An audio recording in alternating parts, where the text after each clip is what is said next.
CBD, short for cannabidiol, is a non-psychoactive compound in cannabis responsible for many of cannabis's medical benefits.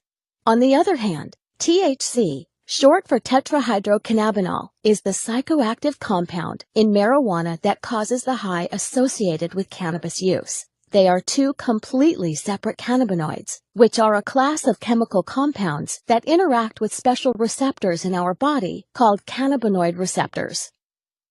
Dr. Sanjay Gupta, an American neurosurgeon and CNN's chief medical correspondent, changed his stance on the prohibition of cannabis while investigating its powerful therapeutic properties and witnessing CBD successfully treat Americans.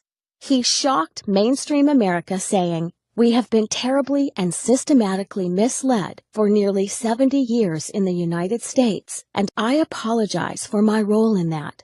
Through Dr. Gupta's review of the history of cannabis, he found that it has been a legitimate medicine for at least 3,000 years. And Dr. Gupta isn't alone in supporting cannabis research. The director of the National Institute on Drug Abuse, Dr. Nora Volkov, testified before the Senate saying that CBD appears to be a safe drug with no addictive effects, and the preliminary data suggests that it may have therapeutic value for a number of medical conditions. Research has shown that CBD can influence many conditions and bodily functions, including inflammation, neuropathic pain, autoimmune disease, energy regulation, metabolism, reproductive function, appetite, depression, anxiety, and even cancer. But how can one cannabinoid affect so many bodily processes without causing adverse side effects?